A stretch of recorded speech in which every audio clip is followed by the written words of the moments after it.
সকাল সকাল জলখাবার দিয়ে কিন্তু ব্লগটা আমি স্টার্ট করে দিয়েছি। Good morning everyone. আজকে হচ্ছে শনিবার, তো এখন কিন্তু ভোর 4:30 মতন বাজে। তো সকালে কিন্তু আমি ছেলের স্কুলের টিফিন বানাচ্ছি। আর এখানে স্কুলটা যেহেতু অনেকটা দূরে, তো সেই কারণে আমাকে জানো তো প্রত্যেক দিন 4:30টার সময় উঠতে হয়। তো স্কুলটা দূরে, ওই কারণে ওকেও তাড়াতাড়ি উঠাতে হয়, রেডি করাতে হয়, টিফিন বানাতে হয়। তো যাই হোক, গরম গরম কিন্তু বেশ কটা পরোটা বানিয়ে নিয়েছি। আর ওদের বায়না ছিল আজকে একটু তড়কা ডাল খাবে, তো সাথে কিন্তু তড়কা ডালও আমি বানিয়ে নিচ্ছি। আর এই স্কুলের কারণে না প্রতিদিন ভালো লাগে না ওই 4:30টার সময় উঠতে। আর এইদিকে বৃষ্টিটাও এত শুরু হয়েছে কদিন ধরে, থামারই নাম নেই। এখন দেখলাম একটু কম আছে, মানে এখন পড়ছে না, তবে আকাশে কিন্তু মেঘলা মেঘলাই আছে। তো যাই হোক, ফটাফট করে পরোটা আর তড়কা ডাল বানিয়ে নিয়েছি। আর কিচেন রুমটা একটু আটা টাটা যা পড়েছিল সমস্ত কিছু পরিষ্কার করে দেখো তরকারিটা ঢেলে নিলাম। আর এইদিকে ছেলেরও টিফিন বক্সে সমস্ত কিছু ভরে দেবো। মানে কি যে তাড়াতাড়ি করছি কি আর বলবো। এখন ফৌজুবাবু ঘরে নেই, তো তার বদলে যে কাজ কমবে তা না, কাজ কিন্তু আমার একই আছে, বরঞ্চ বেড়েছে। তো যাই হোক, এই যে ব্যাগটা রেডি করে দিলাম, দিয়ে ওকে এবার স্কুলে ছেড়ে দিয়ে চলে আসবো। তো এই দেখো সবাই লাইন দিয়েছে। আর আজকে যেহেতু শনিবারে কিন্তু ওদের তোমার হাউস ড্রেস থাকে, তো সেটাই পরিয়েছিলাম। তো চলে গেছে। আর দেখো আমি ঘরে চলে এসেছি, এসে নিজের জন্য একটু লাল চা বানিয়ে নিয়েছি। মানে কি আর বলবো, এত মাথাটা ধরেছে, চা না খেলেই নয়। তো বেশ অনেকটাই বানিয়েছি, কেননা সকালে জানো তো তোমার গরম জল খাওয়া হয়নি, ওই কারণেই। তো যাই হোক, আর আজকে যেহেতু বাইরে বৃষ্টি বৃষ্টি পড়ছে, তো সেই কারণে ভাবছি যে ঘর দৌড়টা মুছে একেবারে স্নান করে নেব। তো ওরাও স্কুলে গেছে, আর ছোটোটাকে আজকে স্কুলে পাঠায়নি স্যাটারডে বলে, তো সেই কারণেই।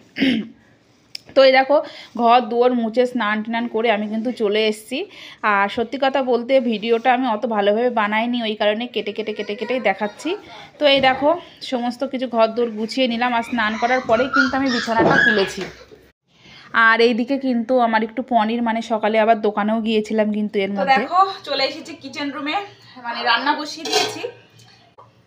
আর এই যে ভাত বসিয়ে দিচ্ছে, আর দেখি কি বানানো যায়। হাজবেন্ড থাকলে কি বলতো, রান্নাবান্নার একটা মানে তোড়জোড় চলে, যে 3-4 রকম তো বানাতেই হয়, ডাল সবজি ভাজা, আর মাছ থাকলে মাছ, নাই পনির ডিম মাংস যেকোনো একটা হয়। আর এখন যেহেতু ঘরে নেই না, তো সেই কারণে সিম্পলি রান্নাবান্না করে খাচ্ছি, মানে একটু আরাম মিলছে। হ্যাঁ, 1 2 স্পেলিং লেখো। দেখো তো সবসময় এরকম করে, পড়তে বসলে ওই করে, লিখতেই চায় না সকাল থেকে।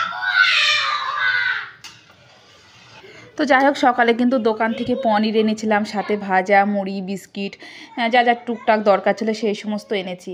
আর ওকে যেহেতু আজকে স্কুলে পাঠাইনি শনিবার বলে, আর এত পরিমাণে জ্বালাচ্ছে কি যে বলবো, ওই কারণে বলেছিলাম একটু পড়তে বস।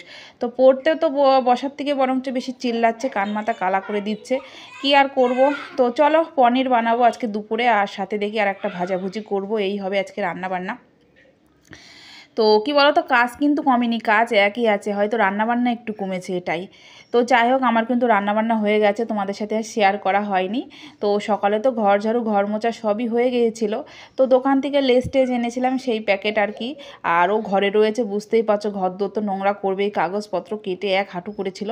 তো সেই সমস্ত কিছু গুছিয়ে টুছিয়ে নিয়ে তো একটু ফাঁকা হলো হাতটা। তো আমি ভাবলাম চলো মুড়ি ভাজা বিস্কিট যা যা এনেছিলাম এই ফাঁকে একটু তুলে নিই জিনিসগুলো।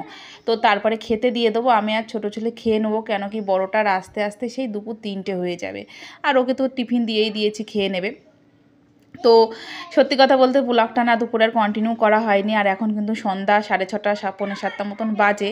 তো সন্ধ্যাবেলা দেখো নিজেদের জন্য একটু চা বানিয়ে নিয়েছি, আর ছেলেরাও বললো আজকে একটু করে চা খাবে, তো ওদেরকেও চা দিয়েছি। আর এইদিকে দেখো সন্ধ্যেবাতিও কিন্তু আমি দিয়ে নিয়েছি। সন্ধ্যা আমার অনেক টাইম আগেই দেওয়া হয়ে গিয়েছিলো, এখন তো 7টা বাজে, 6:30টার দিকে দিয়েছিলাম। তো এইদিকে দেখো আমি একটু পায়েস বানিয়েছিলাম, সেটাও তোমাদের সাথে আমি শেয়ার করতে পারিনি। তো সাথে কিন্তু দুধ একটু বেশি ছিল বলে ছানাও আমি বানিয়েছিলাম, এই যে। তো চলো আজকের ব্লগটা আমি এখানেই শেষ করছি, মানে খুব একটা ভালো করে বানাইনি, পরের দিন ভালো করে বানাবো। সবাইকে টাটা।